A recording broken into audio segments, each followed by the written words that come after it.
Du chaud, Torah, la bouteille, bonsoir. J'espère que vous allez bien. Quand je vous protège, je vous donne la santé, la joie. Eh bien, nous sommes à quelques jours de Shabbat Hagadol. On l'appelle Shabbat Hagadol, le grand Shabbat. Quelle est la raison pourquoi on l'appelle le grand Shabbat? Le Shabbat qui précède la fête de Pesach, elle s'appelle Shabbat Hagadol. Quelle est la raison? Bon, il y a beaucoup de raisons. Mais l'une des raisons, c'était que Hachem, il a donné l'ordre aux Bnei Israël, qu'ils étaient en Égypte, de préparer le respect du premier Shabbat. Vous savez très bien que Hachem, il a créé le monde en 6 jours, il s'est reposé le samedi. Donc pendant les 400 ans que les Juifs ils étaient esclaves en Égypte, plus ou moins, ils n'avaient pas le droit de respecter Shabbat parce qu'ils étaient des esclaves. Et étant donné qu'ils étaient des esclaves, donc ils étaient obligés d'écouter leur maître. Sinon, ils allaient les tuer. Donc, il y avait toujours la crainte, il y avait toujours la peur. Donc, les pauvres, ils ne pouvaient pas respecter Shabbat.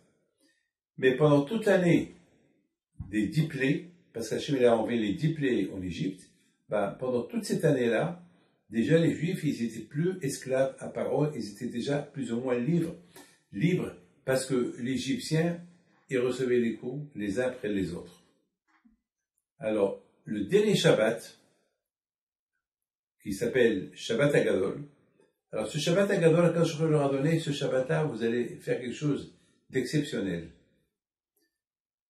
Vous allez prendre un agneau et vous allez l'attacher à votre lit et comme ça, vous allez montrer aux Égyptiens que vous n'avez pas peur de leur Dieu. Parce qu'à l'époque, les Égyptiens, ils vénéraient les animaux. Pour eux, c'était leur Dieu.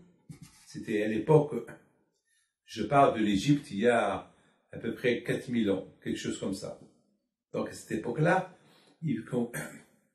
d'ailleurs même aujourd'hui aux Indes, il y a beaucoup des hindous qui vénèrent les vaches. C'est comme ça, pour eux c'est comme ça. Bon, c'est pas notre problème, mais non, c'est comme ça que les Juifs en Égypte ils étaient aussi, après 400 ans d'esclavage, ils étaient idolâtres, parce qu'ils avaient peur. Là, Kadosh Baruch Hu leur a dit, vous allez prendre un agneau, vous allez l'accrocher au pied de votre lit. C'est quelque chose qu'ils ne pouvaient même pas oser le faire. Parce que s'ils vont le faire, ils vont les tuer. Mes amis, il s'est passé un miracle. Le grand miracle des miracles. C'est que ils ont écouté Hachem, parce qu'ils ont eu confiance en lui. Ils se sont dit, si Hachem, il est, avec tout ce qu'il a fait, tout ce qu'il nous a montré cette année avec les Égyptiens, tous les coups qu'ils ont reçus les Égyptiens, tous les plaies qu'ils ont eus, et nous on n'a reçu aucune plaie, donc on peut faire confiance à Hachem. Mais vraiment il faut le faire, il faut avoir confiance. C'est ça. C'est la raison pourquoi Pessah c'est la fête de l'Emouna. Pourquoi c'est la fête de l'Emouna? Parce que vraiment, il fallait oser prendre l'idolâtrie égyptienne, et les Égyptiens vont demander les Juifs, mais qu'est-ce que vous faites? On voit chaque juif il marche avec un agneau. On va l'accrocher au pied du lit et on va l'égorger dans une semaine. Le 14 Nissan, on va l'égorger. Vous imaginez qu'est-ce que les Égyptiens vont faire aux Juifs? Ils vont les tuer. Mais les Juifs, ils n'avaient pas honte, ils n'avaient pas peur. Ils ont eu confiance en Hachem. Et voilà, les Israéliens, ils ont vu le grand miracle. Le grand miracle que les Égyptiens ne pouvaient rien faire. Vous imaginez? C'est comme par exemple, il y a un chien méchant, qu'on lui ferme la bouche, il peut rien faire. Il est méchant. Il peut tuer quelqu'un, mais sa bouche elle est fermée, il ne peut rien faire. Là aussi, les Égyptiens de l'époque, ils ne pouvaient rien faire, ils ne savaient pas quoi faire. Donc, mes amis, ça, c'est les Israéliens, ils ont vu ce miracle. Et c'est pour ça que il s'appelle ce Shabbat-là, il s'appelle Shabbat Agadol, le grand Shabbat. Ce Shabbat-là, qui a concentré tous les Shabbatot depuis les 400 ans qu'ils étaient esclaves en Égypte, c'était le grand Shabbat, un Shabbat Agadol. Et moi, je pense aussi qu'il s'appelle Shabbat Agadol, qui représente tous les Shabbatot de toute l'année. C'est-à-dire que ce Shabbat-là, qu'on va célébrer si Dieu veut, c'est aussi un Shabbat de Teshuvah. Parce que le mot Ha-Shabbat, c'est les mêmes lettres de Teshuvah. Teshuvah, ça veut dire la pénitence. On retourne vers Hachem. Ça veut dire, mes amis, que Shabbat Agadol, c'est le Shabbat que les Juifs, ils ont vu vraiment la grandeur d'Hachem, que c'est lui le Dieu des dieux, et que lui, il n'y a que lui. Ils ont vu eux-mêmes, ils ont vu avec leurs propres yeux, comment les Égyptiens, ils étaient, on dirait, attachés, on dirait qu'il y avait une force qui les attachait pour ne pas les tuer par rapport à ce qu'ils vont faire. Vous imaginez? Ils vénèrent les animaux et les Juifs, ils les prennent, ils les attachent au pied du lit et vont les égorger dans quelques jours. Donc c'est quelque chose que les Juifs, ils ont vu avec leurs yeux. Donc mes amis, c'est la raison pourquoi on appelle ce Shabbat-là Shabbat Akadosh. D'ailleurs, jusqu'à maintenant, on l'appelle le Shabbat, le grand Shabbat. C'est la grande Teshuvah. Les Juifs, là, ils ont remarqué, ils ont reconnu que Hachem, c'est lui le Dieu, c'est lui le Créateur, et lui il peut tout faire, il peut changer, il peut tout faire. Donc mes amis, donc jusqu'à maintenant, chaque Shabbat, avant Pessah, on l'appelle Shabbat Agadol, c'est un Shabbat qui a, c'est quelque chose, les hidout, ce qui est en particulier dans ce Shabbat-là, c'est qu'on peut le comparer à Rosh Hashanah Kippour. Comme quand Rosh Hashanah Kippour, on fait la Teshuvah, alors Shabbat Agadol, c'est la grande Teshuvah. On peut retourner vers Akadosh. D'ailleurs, dans Arizal Akadosh dit qu'au moment qu'on brûle le Hametz, si Dieu veut la semaine prochaine, vendredi prochain, vendredi soir, c'est Pessah. Donc vendredi prochain, le matin, lorsqu'on brûle le Hametz, il faut qu'on pense que ce Hametz qu'on est en train de brûler, c'est comme si on est en train de brûler toutes les fautes qu'on a fait. Toutes les fautes qu'on a fait. C'est comme ça qu'on dit. On doit penser cette pensée-là. Ça veut dire que le peuple juif est devenu une nation, Shabbat Agadol. Il est devenu une nation. Ça, jusqu'à maintenant, ils avaient peur de Paro. À partir de maintenant, ils sont plus les objets de Paro. Ils sont plus les sujets de Paro. Maintenant, ils sont les sujets de Hakadosh Baruch Hu. Maintenant, c'est Hachem, c'est tout. Ils ne dépendent plus de Paro. Et quand ça s'est passé ça s'est passé Shabbat Agadol. Le Shabbat Agadol que les Juifs, ils ont fait une expérience. Quelque part, quand je leur dis, maintenant vous allez faire une expérience, c'est qui vraiment le Dieu? C'est qui vraiment le maître du monde? Ou c'est moi, ou celui qui prétend être le Dieu le Pharaon. Lui qui dit que c'est lui Dieu. Alors maintenant, on va voir. Ou c'est lui ou c'est moi. Alors à vous de jouer. Alors moi je vous dis, c'est moi. Lui il dit c'est lui. Avec tous les coups qu'il a reçus pendant toute l'année, j'aurais pu le tuer et je ne l'ai pas fait. Et prétend encore c'est lui le Dieu. Alors maintenant, on va voir s'il peut vous arrêter de faire ce que je vous demande de faire. Alors, lui qui se comporte comme un Dieu, lui qui dit que les animaux c'est les représentants de Dieu, alors on va voir qu'est-ce qu'il est capable de faire. Et lui et l'Égyptien, est-ce qu'ils vont être capables de vous arrêter de ne pas prendre les agneaux, les brebis, les béliers, les accrocher au pied du lit, et vous allez leur dire, vous allez les égorger le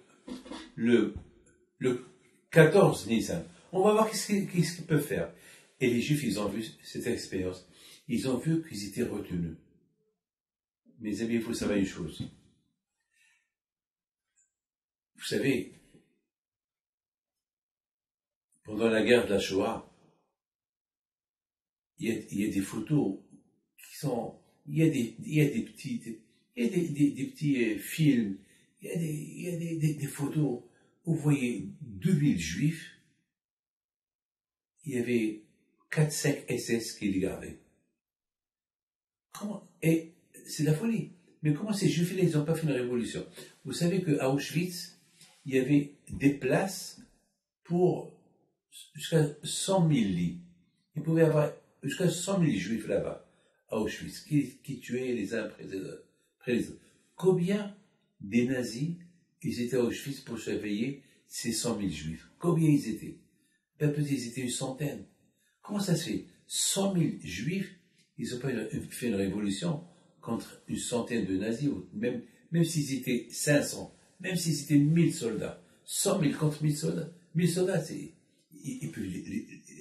il faut mourir quelques personnes, mais après, ils vont brûler tout le camp de concentration. Qu'est-ce qui s'est passé? Pourquoi? Eh bien, mes amis, il faut savoir une chose. C'est malheureux à dire.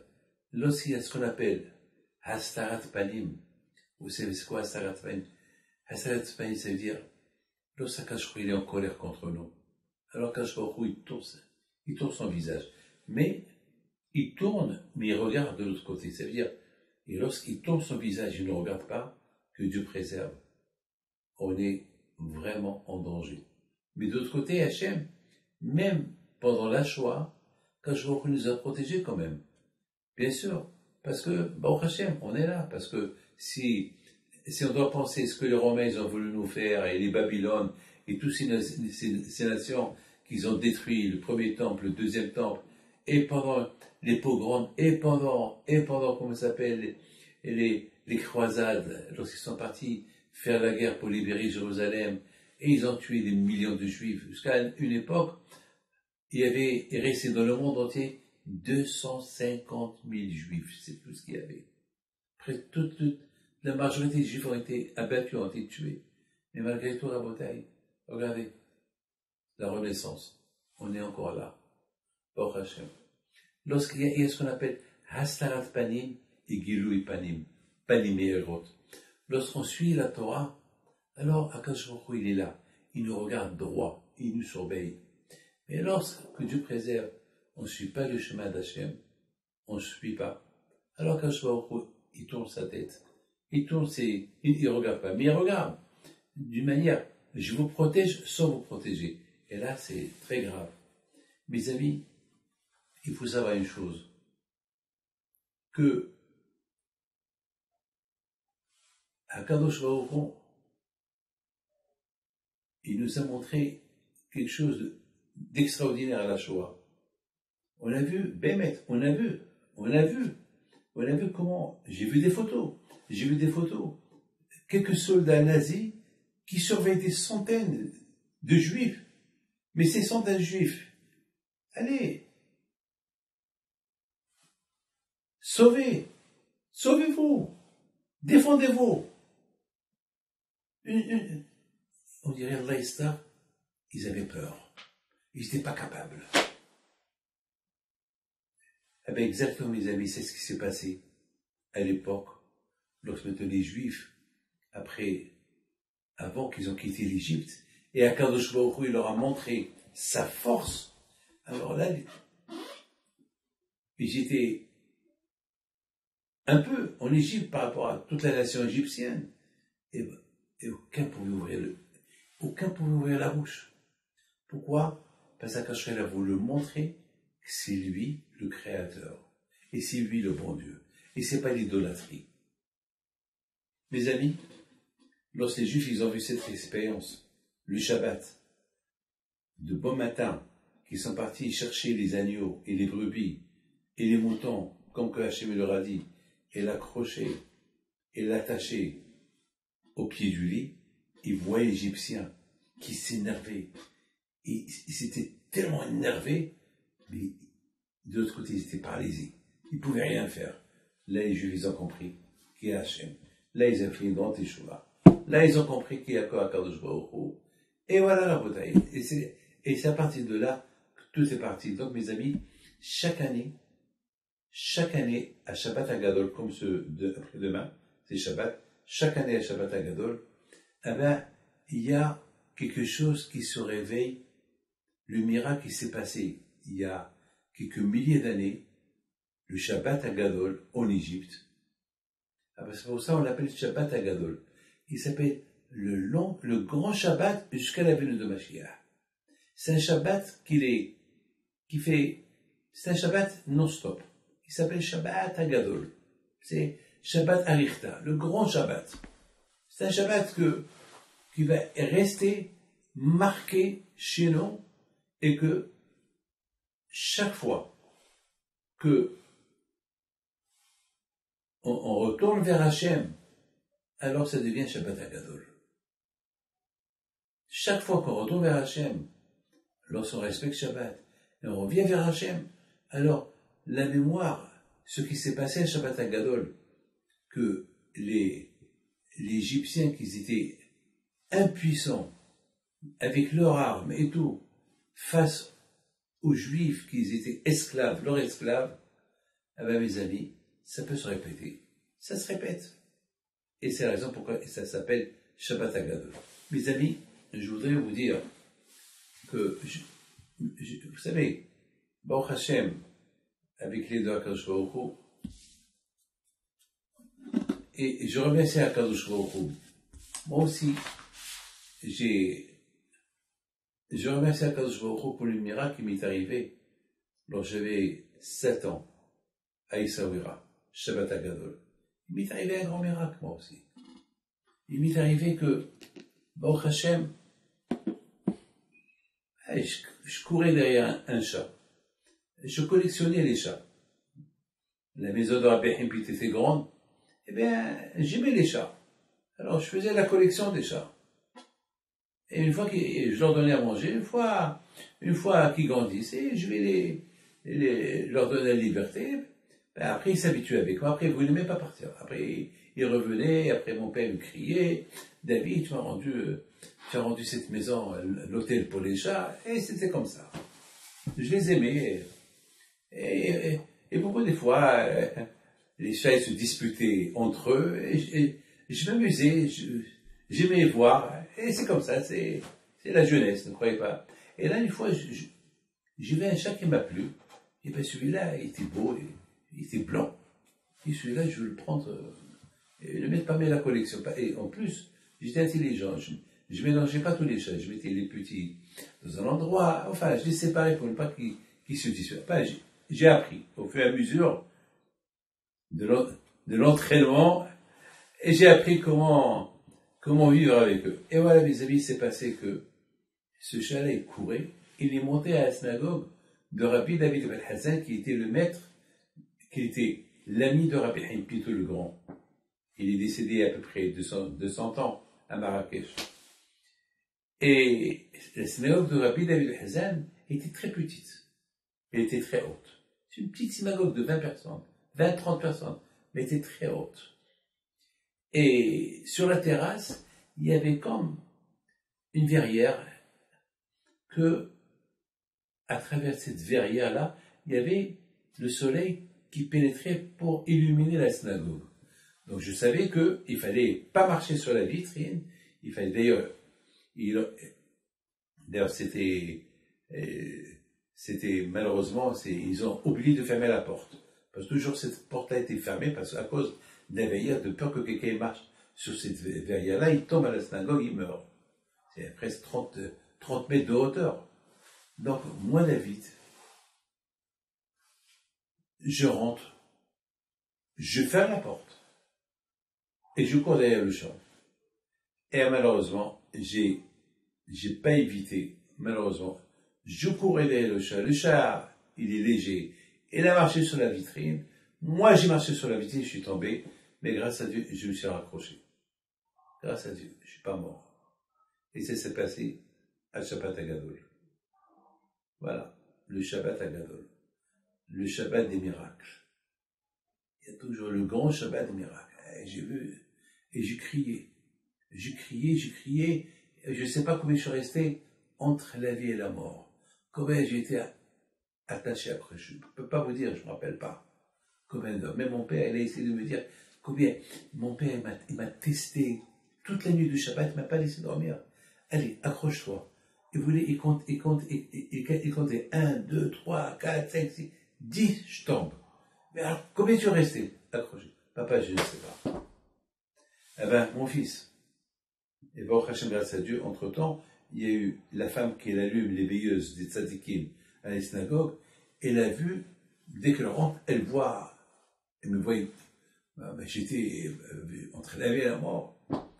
Alors vite, elle appelle quelqu'un, ils sont montés, ils m'ont levé Baruch Hashem. Je vous dois parole d'honneur, je vois encore ces images devant mes yeux. Jamais je les oublierai. Jamais.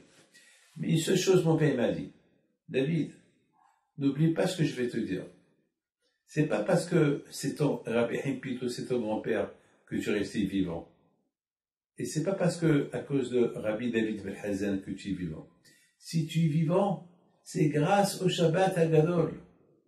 C'est grâce au Shabbat, le Shabbat des miracles, le grand Shabbat.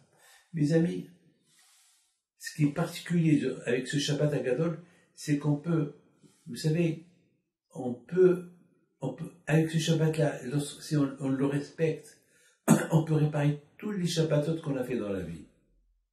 Tous les Shabbatot, c'est pour ça qu'il devient un grand Shabbat qui représente tous les Shabbatot, depuis la création du monde, jusqu'à maintenant, jusqu'à la fin des temps, jusqu'à quand il va venir. Le Shabbat qui précède Pesach, il s'appelle Shabbat Hagadol. Et on peut en profiter pour faire Teshuvah, et on peut en profiter pour prier, et ce Shabbat des prières, et ce Shabbat des miracles, et c'est le Shabbat que, Baruch Hashem, grâce à Dieu, on a ce Shabbat-là. Mes amis, malheureusement, on a passé des mauvais moments, et le Corona, et après, malheureusement, on a maintenant vu cette guerre-là en Ukraine, et c'est pas facile, c'est pas facile. Ça, vous savez, c'est pas facile. Le monde, ça va pas. Et on parle déjà qu'il commence à manquer à manger, parce que vous savez, les guerres, ça ruine. Lorsqu'il y a des guerres, ça ruine. Il paraît qu'il y a des endroits où il n'y a plus d'huile, il paraît qu'il y a des endroits où il y a que déjà la farine, elle en manque. C'est pas, la vie n'est pas, et en plus, on parle de la guerre atomique, et chacun il menace l'autre avec la guerre atomique, et non, on est au milieu. On parle des bombes, on parle de ça, on parle. Et malheureusement, vous savez, ici en Israël, malheureusement, combien on a eu des cas graves, Vous savez, c'est pas que Dieu préserve, c'est, on a vu des photos dures, terribles à voir. Bon, voilà, maintenant, on arrive à Shabbat Hagadol. Shabbat Hagadol, c'est le Shabbat qui précède la libération de l'Égypte. Vous savez, mes amis, il y a beaucoup de Rabbanim, il y a beaucoup de Mekoubalim, Rabbi Shimon bar Yochai et tous les tzadikim, ils disent que le mois de Nissan, c'est le mois de Mashiach. C'est vrai, chaque année on le dit, et tout le temps on le dit. Mais c'est comme ça. On le dit, on continuera à le dire. Et s'il ne vient pas cette année, l'année prochaine, on le dira. Comme par exemple, à la Gala, qu'est-ce qu'on dit? Cette année, on est là, l'année prochaine, on sera avec Mashiach. Et voilà, il n'est pas venu. Et chaque année, qu'est-ce qu'on dit? Eh ben, si Dieu veut, l'année prochaine, on aura le Beit Hamikdash. Et voilà, et il vient pas. Mais ça ne veut pas dire que s'il n'est pas venu, c'est qu'il ne va pas venir. Ça ne veut pas dire que si on n'a pas construit le Beit Hamikdash, c'est que ne va pas être construit. Et c'est comme ça. Il faut avoir l'espoir. Vous savez que j'ai acheté un vêtement. Ouais, je vous le dis, je vous le répète encore. J'ai acheté un vêtement blanc pour accueillir Mashiach. Et pourquoi pas? J'ai l'émouna.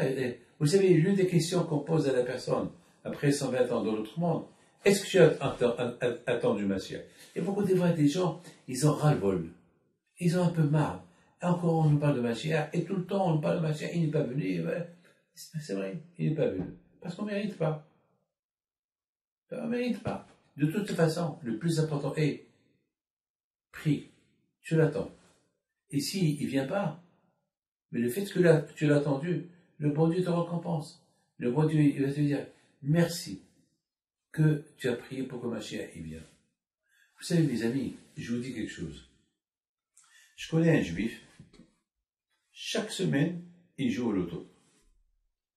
Et vous savez, il joue au loto en Allemagne, il joue le loto français, le loto américain. Ils jouent presque 13, 15 lotos dans le monde. Jusqu'à, c'est la folie. Et il faut me dire, une fois, il vient chez moi, il m'étale tous ses lotos. Voilà, tout.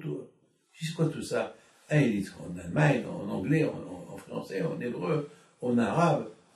Il dit, Rabbi David, j'ai l'espoir de gagner. Ça fait des années que je joue. J'ai jamais gagné. Je dis alors, puisque tu n'as jamais gagné, pourquoi tu joues? Il dit, parce que j'ai l'espoir. Un jour, je vais être milliardaire. Peut-être un jour, je vais gagner 15 lotos, 20 lotos. Et je vais devenir un homme riche. Et après, je ne vais pas m'arrêter. Je vais acheter encore. Et jusqu'à ce que je vais devenir, après, je vais être l'homme le plus riche du monde. Mais ça m'a donné à réfléchir. Je dis, celui-là, il a l'ambition, il rêve, et pourquoi pas? Et vraiment, il rêve. Mais ça veut dire que vraiment, il pense qu'il va gagner. C'est pas qu'il pense qu'il va pas gagner. Vraiment, il pense qu'il va gagner. Mais il n'a pas gagné. La Bretagne. Mais il vit dans l'espoir. Il rêve. Mais il m'a dit, comme ça veut dire Rabbi David, ce qui est beau avec ces lotos-là, que chaque 2 lotos, ça joue. Un, il joue dimanche, un lundi, un. C'est-à-dire que chaque nuit, il y a un potentiel que je deviens milliardaire.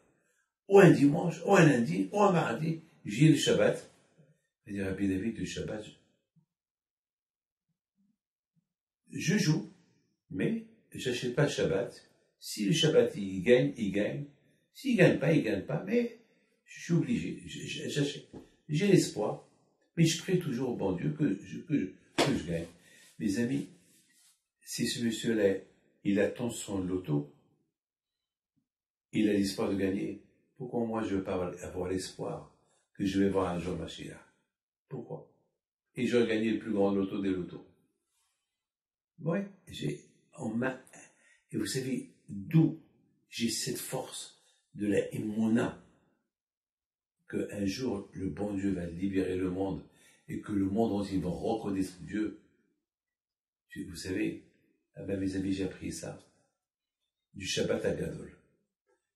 À partir de Pessah, on était esclaves, on était zéro, on n'avait rien du tout. On a été libérés de l'Égypte.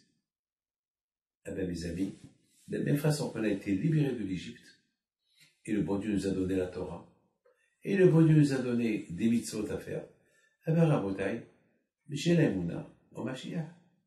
Je dois raconter une belle histoire.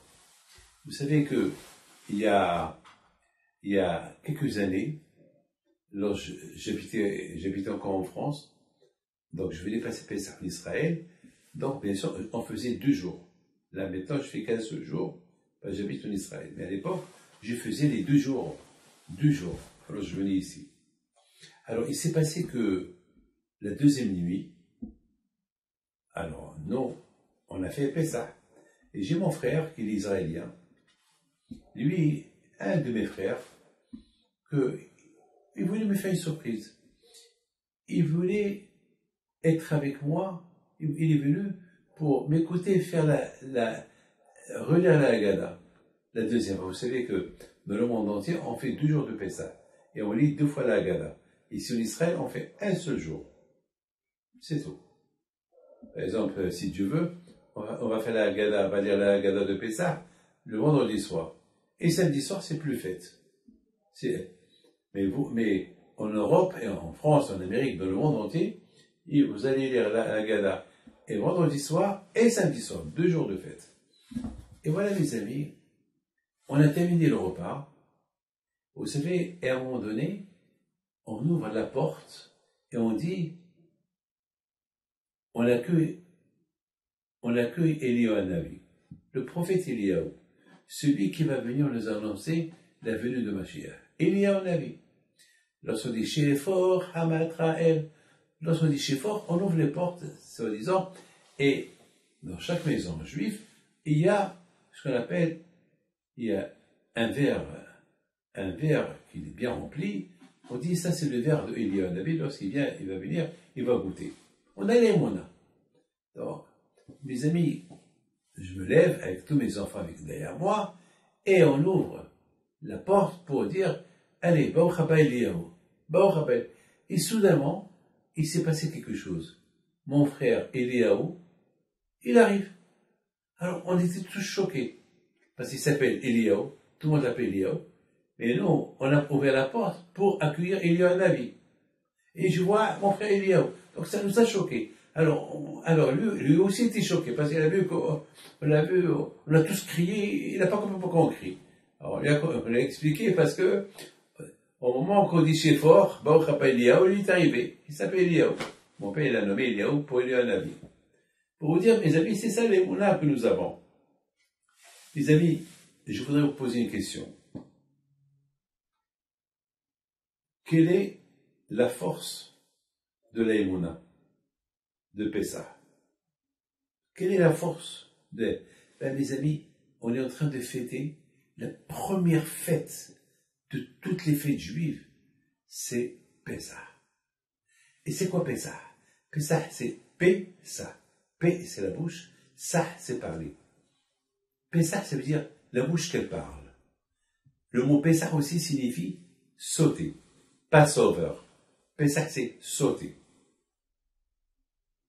Sauter sur quoi? Eh bien, mes amis, on saute sur beaucoup de choses. On saute sur le pain, on ne le mange pas. Tout ce qui est hamid, on ne le mange pas. On le laisse de côté. Mais pourquoi on appelle ça Pessah, sauter? Il faut savoir parce que, comme que Hachamim disent, lorsqu'il y a eu la plaie des premiers-nés en Égypte, Hachem, il a puni tous les premiers-nés égyptiens et il a épargné les premiers-nés juifs. Donc comment il sait? C'est qui le juif, c'est qui l'égyptien? C'est qui comment? C'est avec le Créateur. C'est que celui qui a créé le monde, c'est lui seul qui peut faire une différence entre voilà l'Égyptien, voilà le Juif, et c'est là que le Pharaon, lui-même qui était le premier-né, il a eu peur qu'il va mourir, vite il va, il dit aux Juifs, il dit mon cher Appelon, allez quittez, allez-vous-en, Très bien. Les amis, c'est une histoire qui s'est passée il y a quelques milliers d'années.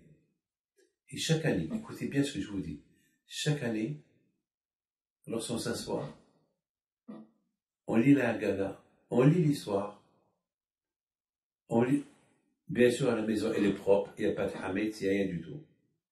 Il n'y a que la galette, il y a le maror, il y a la harosette, il y a le zéroa. Mais ce qui est extraordinaire, c'est que la même histoire qu'on raconte chaque année, on la comprend mieux l'année d'après. Tout le temps, on la comprend. Et on vit cette fête. On la vit. Vous avez compris? C'est pas une fête qu'on la vit pas. On la vit. Et c'est une fête spirituelle. Très spirituelle. C'est pas une fête que, je sais pas, une fête que, il y a beaucoup de fêtes, tu manges, tu bois, et après tu vomis, et c'est tout. C'est un événement. Non, ici, c'est pas un événement. Ici, on fête une histoire. On fête un passé. On fête notre avenir. On fête notre présence. Avec Pessah, il y a un tout. Tout passe. Pessah. On passe. Pessah. Et on continue à raconter. Et on raconte. Et on raconte. Et on raconte. On ne s'arrête pas de raconter. Et la même histoire. Et la même histoire. On parle de la sortie de l'Égypte 10 fois dans la journée.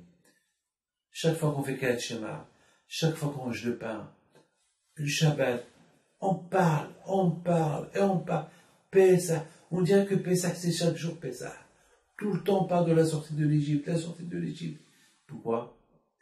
Parce que mes amis, c'est important de savoir que la sortie de l'Égypte, c'était cette sortie de l'Égypte qui a fait de nous un peuple avec des lois, la Torah. C'est tout.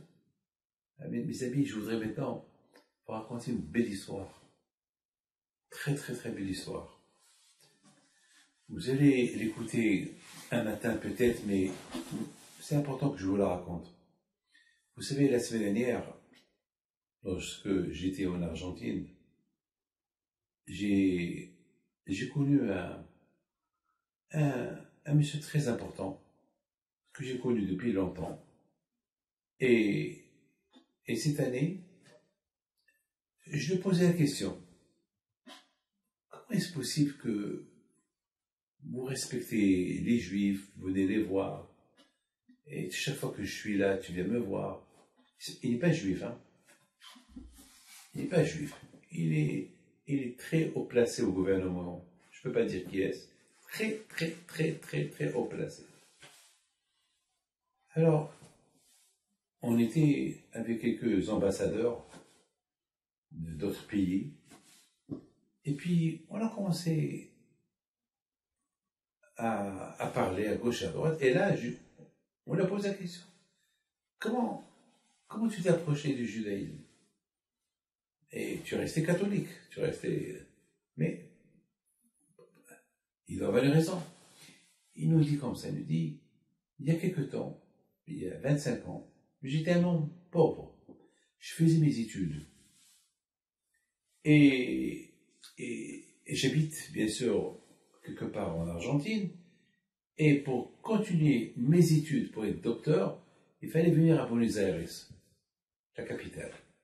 J'étais pauvre. J'ai cherché un studio. J'ai trouvé un studio dans un immeuble.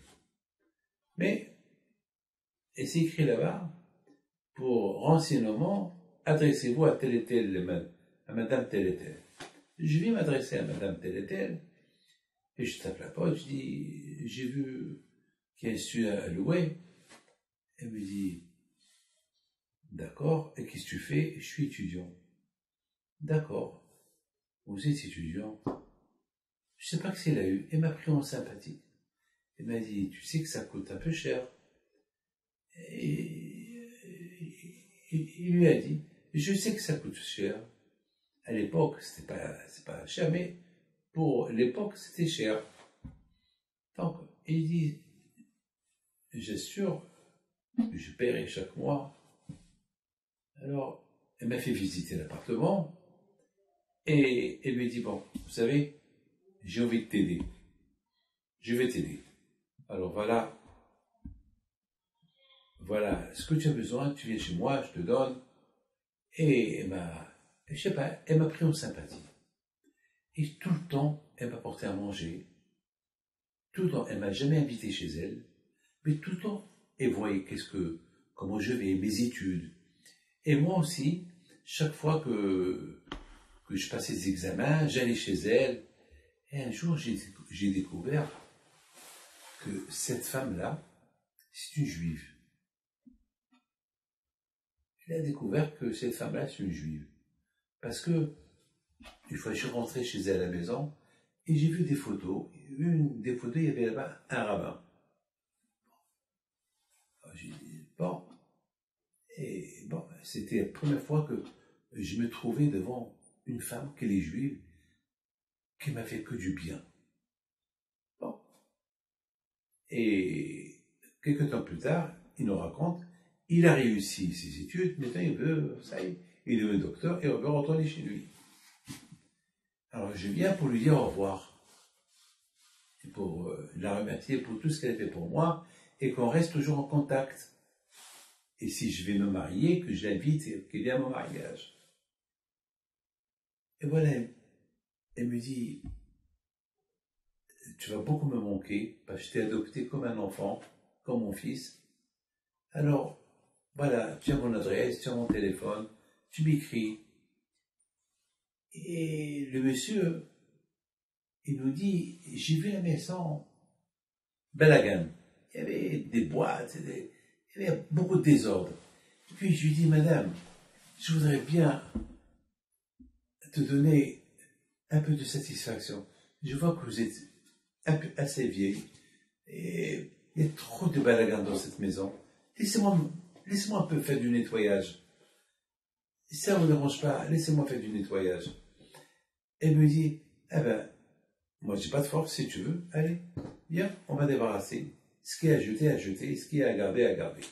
Et j'ai appelé mon copain qui dormait avec moi dans la chambre, on a commencé à débarrasser les bouteilles, les des ordures, etc. Vraiment. Et chaque fois, on descendait en bas, et il y avait une benne dehors, des ouvriers, il y avait des ouvriers, on jetait là-bas, et on jette. Et là-bas, vous savez, comment ça s'appelle, en Argentine, rien ne se jette. Dès que tu jettes quelque chose, il y a des gens qui passent, ils prennent. Donc, vraiment, il n'y a rien à jeter. Bon, il s'est passé que, mais je vous en parle de là. Il y a des gens le soir, vous le voyez avec des carrosses, ou des bouteilles, ou des cartons, ou du papier. Enfin, c'est de ce recyclage. Ils vont tout se vend là-bas. Bon, à Kobanim, il s'est passé que, à un moment donné, il restait un placard à débarrasser. Et ce placard, il y avait un sac, un peu lourd. Je le prends, et je l'ouvre. Il y avait là-bas un plateau. Je lui dis, madame, c'est quoi ça? Il y a beaucoup de rouille. Il est rouillé. Elle a commencé à pleurer. Madame, ça va? Elle a commencé à pleurer. Ça, c'est le plateau de Pessah. C'est avec ça que mon père, il faisait le sévère. Ça fait 40, 50 ans que je ne l'ai pas vu. 50 ans, je n'ai pas fait de Pessah. Elle pleure. Elle se retourne. Elle me montre la photo de son grand-père. Cette fameuse photo-là que j'avais vue, que lui, il a vue. C'est un plateau qui appartenait à mon grand-père, qu'il a donné à mon père. Et lorsque toute ma famille est morte dans la Shoah, et j'ai récupéré ce plateau, c'est mon père qui me l'a donné, je l'ai gardé, je l'ai oublié. Mais toi, tu me rappelles. Alors, le monsieur qui nous raconte l'histoire, il lui dit, et cette fête-là, c'est quand? Il dit, je sais pas, j'ai aucune idée, c'est quand. Eh ben, je vais me renseigner. Ben, peut-être on va le laver. Ouais, maintenant, on a nettoyé plus ou moins la maison. Et elle prend le plateau et dit, là, c'est où il y avait le maror, là où il y avait la matzah, l'œuf. Et je vous donne ma parole d'honneur. Ce monsieur qui est catholique, qui nous raconte l'histoire, il fait partie du gouvernement de l'Argentine, il répétait Seder, en hébreu. Il a dit, ces phrases qu'il a dit, cette femme-là, il y a une vingtaine d'années, jamais je les ai oubliées. Il nous les répétait. Moi, à un moment donné, je dis, monsieur, mais vous êtes juif? Vous parlez de la Haggadah, vous parlez Miguel Haggadah, la Kahara, le Seder, Haroset. Il dit, oui, je suis un homme intelligent. Je me rappelle les phrases qu'elle a dit. Alors, la suite, il dit, la suite, je suis parti me renseigner, je suis parti à une synagogue, j'ai commencé à me renseigner quand c'est la fête de Pessah. Et le choc est arrivé. On m'a envoyé, le rabbin Chico m'a envoyé, il dit, mais pourquoi tu te renseignes, c'est quand c'est Pessah? Vous n'êtes pas juif, puisque vous avez une croix. Elle dit, parce qu'il y a une femme, elle vient de découvrir que ça fait 40, 50 ans, elle n'a pas fait Pessah. Elle ne sait pas c'est quand Pessah. Eh bien, Pessah, c'est ce soir. C'est ce soir la fête de Pessah. Waouh. Le monsieur, il nous raconte, tout de suite, il court chez la femme. Il prend un taxi, il arrive. Madame, votre fête de Pessah, c'est ce soir. Elle a commencé à pleurer encore. Ne vous inquiétez pas, on va tout faire pour vous acheter tout. Mon copain et moi, on est partis. On est partis à un endroit où on vend le kasher. On a tout acheté. On est vu la maison, on lui a nettoyé la maison. Et en plus, on lui a fait une surprise. Le rabbin chez qui on a été, il était curieux de savoir qui c'est cette femme, parce qu'on lui a dit, c'est une rescapée de la Shoah. Et il est venu, il l'a invité à passer Pessah chez lui. Voilà, Bretagne, la fête de Pessah. La fête de Pessah, Donc le monsieur Itabi, il dit à partir de ce moment-là, je me suis occupé de cette femme-là jusqu'à qu'elle est décédée, et c'est moi qui l'ai enterrée dans un cimetière juif. Donc c'est par rapport à elle, tout le bien qu'elle m'a fait, eh ben, je peux pas oublier le bien qu'elle m'a fait. Donc, j'ai rendu la monnaie. Elle m'a donné, et s'est occupée de moi, et s'est occupée de moi pendant 4 ou 5 ans. Eh ben, moi, je lui ai donné aussi, je lui ai rendu la monnaie, je lui ai rendu son Pessah. Je lui ai rendu cette joie qui lui manquait. Et il nous a dit, Rabbi David, il faut voir comment elle était souriante, ce Pessah. Pendant les 4-5 ans que j'habitais au Buenos Aires, je l'ai jamais vu sourire. Elle vivait toujours avec la Shoah. Et là, le Pessah, sa fête, il lui a rendu le bonheur, il lui a rendu le sourire. C'est quelque chose que je ne peux pas oublier. Mes amis, voilà. On est en plein dedans. L'esclavage de Pessah, nettoyage, prenez le balai, balayez, prenez les chiffons, chiffonnez, voilà, allez, passez les chiffons, le balai, enlevez le hametz, on a, le Harizali dit que celui qui respecte la fête de Pessah, bien sûr, il y a beaucoup qui vont partir en vacances, ils vont partir dans les hôtels et tout, mais quand même, faites un peu de nettoyage, ça vous perdez rien du tout. Aidez un peu vos femmes. Au moins, une fois dans l'année, vous avez une maison propre. Regarde cette femme-là, heureusement qu'il y avait ce monsieur-là qui l'a aidé pour faire du nettoyage, elle a découvert son identité. Pessah. C'est pour ça qu'on parle beaucoup de Pessah. Le plus que tu parles sur la fête, sur le miracle que Hachem a fait avec nous, alors quand je vois il nous fait découvrir d'autres choses. Alors, ce soir, il n'y a pas de tzadikim, il n'y a pas de pèlerinage parce que tu n'as pas le droit de pèleriner de tzadikim pendant le mois de Nissan.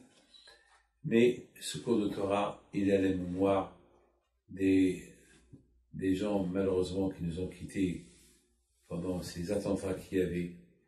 Et aussi à la mémoire de M. Cohen qui est décédé avant-hier à Paris. Et aussi, Be'ezat Hashem, avec la Youfra Shilema, de tous ceux qui sont malades. Et si Dieu veut, mercredi prochain, si Dieu veut, on va se réunir, si Dieu veut, encore une fois, et on va lire un peu la Haggadah. Je vais vous lire un peu la Haggadah mercredi soir prochain, avec l'air marocain, et on va expliquer un peu sur la Haggadah. Eh bien, Hashem, préparez-vous pour Mashiach. Je ne rigole pas. Moi, je ne suis pas un rigolo. J'ai la émouna. Tout à l'heure, je vous ai dit que l'une des questions qu'on nous pose là-haut, est-ce que vous avez attendu Mashiach? Vous allez dire oui, il n'y a pas oui. C'est oui ou non. Et avec le bon Dieu, on ne joue pas. Mashiach, c'est l'espoir. L'espoir que les Juifs ils avaient pendant 400 ans, jusqu'à que Mashiach est venu, Moshe Rabbeinu les a libérés. Là aussi, on vit avec l'espoir. On va le voir. Que le bon Dieu protège et vous donne la santé. Amen. Oui. Est-ce que je peux vous demander une bracha pour un bébé qui est né prématurément, qui s'appelle Tinok Ben Chava Ankri? Tinok Ben Chava Ankri. Bisrout, ce shiro de Torah, que Akadosh Baruch Hu lui envoie refoua shelema, et que Akadosh Baruch Hu lui envoie refoua shelema à Madame Kubi, et que Hachem il donne refoua shelema à tous ces gens qui vivent dans l'espoir de vivre. Voilà, Be'ezat Hashem. Et si ça ne vous dérange pas, je voudrais simplement vous dire une chose, que il n'y a pas de mots à dire merci à Hachem. Je voudrais vous raconter une belle histoire. Lorsque j'étais en Argentine, il n'y a pas de pèlerinage, alors on peut parler un peu. Lorsque j'étais en Argentine, il y a un monsieur qui vient chez moi et me dit, c'est moi Rabbi David. Je lui dis, il sait que c'est moi. Mais il est un peu émotionné. Je dis oui. Il me dit merci. Je dis merci, pourquoi? Je ne le connais pas. Il me dit, lorsque j'étais malade, lorsque lui était malade, il y avait le corona, on vous a envoyé mon nom, vous avez prié pour moi. Et je lui dis oui, malheureusement, moi aussi j'ai passé le corona. Et bien sûr, on sait c'est quoi le corona. C'était surtout les premières années, c'était dur. Aujourd'hui, plus ou moins, on se dispute pour la vivre, mais à l'époque, les jeunes, la médecine ne connaissait pas encore le corona. Et il me dit, ben, je voudrais simplement partager avec vous une chose. À un moment donné, j'étais très malade, comme ça il me raconte, et j'arrivais pas à respirer. Et à un moment donné, ils étaient obligés de m'endormir et de m'intuber malheureusement. Et j'avais de la peine. Et j'entends un médecin qui dit à l'autre, il n'a pas espoir à vivre. C'est pas la peine de le maintenir comme ça, 2 jours, 3 jours, alors qu'il y a beaucoup de cas graves des jeunes. Lui, on peut débrancher, c'est même pas la peine. On débranche et on le laisse partir tranquillement. Et j'arrivais pas à parler, j'arrivais pas à respirer.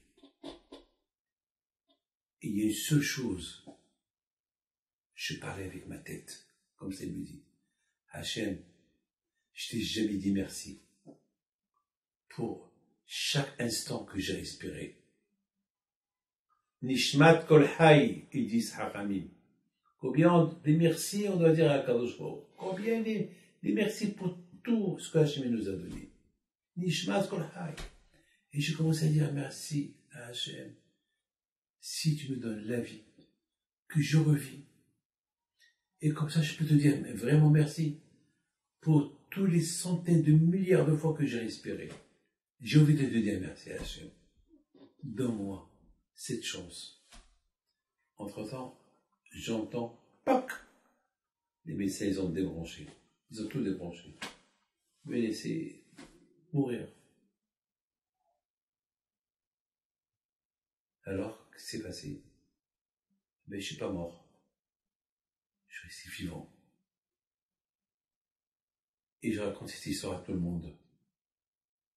Je raconte à tout le monde, vous ne savez pas, c'est quoi la vie?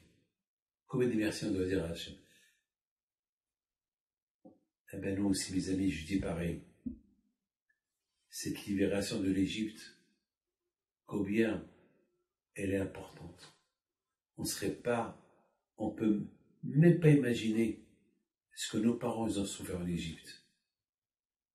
Et le fait qu'on est là aujourd'hui libre, combien de merci on doit dire à Hachem, non seulement pour leur libération, mais pour notre libération aussi. Parce que si eux, ils n'auraient pas été libérés, nous, on n'aurait pas été libérés. Donc, et en plus de la libération, il nous a donné la Torah. Et voir Hachem, on est là où on est. C'est une belle histoire que je voulais partager avec vous de ce monsieur. Et ce monsieur-là, il me dit, eh bien, là où je vais, je parle aux Juifs, aux non-Juifs, à tout le monde je dis, dites merci à Hachem pour chaque instant que vous respirez. Parce que je sais c'est quoi le manque de respiration. À quoi on peut aboutir? À une mort certaine. Et moi, il raconte, et moi, j'ai vu ça. Voilà, mes amis. Ah, mes amis, que le bon Dieu vous protège. À mercredi prochain. À très bientôt. Shabbat Hagadol Sameach. Répétez. Shabbat Hagadol Sameach. Merci.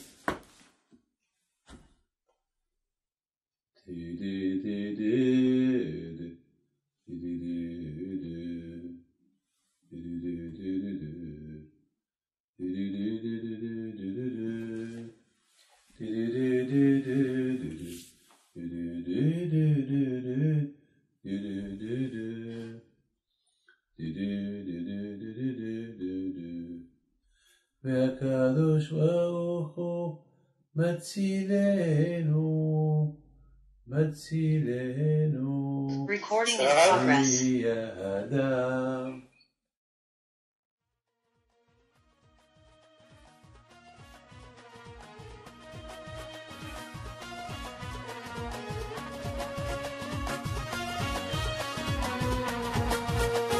Non tu